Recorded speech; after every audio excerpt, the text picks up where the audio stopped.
1 ছেপ্টেম্বৰৰ পৰা 4 ছেপ্টেম্বৰৰ ভিতৰত হ'বলৈ গৈ আছে ইণ্ডিয়ান আৰ্মি অপেন ৰেলী আৰু যদি তোমালোকৰ বয়স 17.5 পৰা যদি 22 বছৰৰ ভিতৰত হয় তেনেহ'লে তোমালোকে যাব পাৰিবা এই ইণ্ডিয়ান আৰ্মি অপেন ৰেলী দিবলৈ অগ্নিবীৰ আৰু এই ইণ্ডিয়ান আৰ্মি অগ্নিবীৰৰ তোমালোকে প্ৰচেছবোৰ জানাই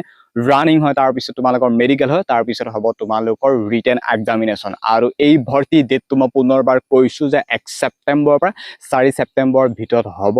ইণ্ডিয়ান আৰ্মি অগ্নিবীৰ ৰেলী আৰু ৰিটেন এক্সামিনেশ্যন তোমালোকক পাতিব শ্বিলঙত হ'ব 11 অক্টোবৰত আৰু এই ভৰ্তি তোমালোকৰ ভেনু প্লেছটোৰ কথা তোমালোকে জানাই যে অৰুণাচলত হ'ব আৰু আজি কিছুদিনমান পূৰ্বে পাছিঘাটত হৈ গৈছিল এতিয়া অৰুণাচল তোমালোকৰ যি ৱেষ্ট কামেং বাকী তোমালোকৰ ৰূপা সেই জেগাখিনি আছে ৰূপা ৱেষ্ট কামেং ডিষ্ট্ৰিক্টত তোমালোকৰ ৰেলী হ'ব গতিকে বহুত ভাল খবৰ এটা গোল্ডেন চান্স তোমালোকৰ বাবে যদিহে তোমালোকে অগ্নিবীৰ অপেন ৰেলী ভৰ্তিৰ বাবে যদি ৱেইট কৰি আছিলা তেনেহ'লে তোমালোকৰ বাবে এইটো এটা গোল্ডেন চান্স যে 1 ছেপ্টেম্বৰৰ পৰা 4 ছেপ্টেম্বৰৰ ভিতৰত তোমালোকে এটা ৰেলী দিব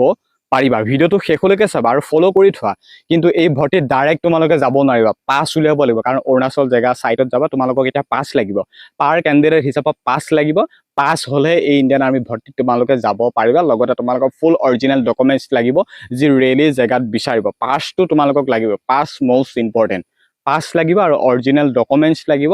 লগতে তোমালোকৰ এই ভেনু ডেটটোৰ কথা গম পাইছা যে ৱেষ্ট কামেং ডিষ্ট্ৰিক্ট ৰূপা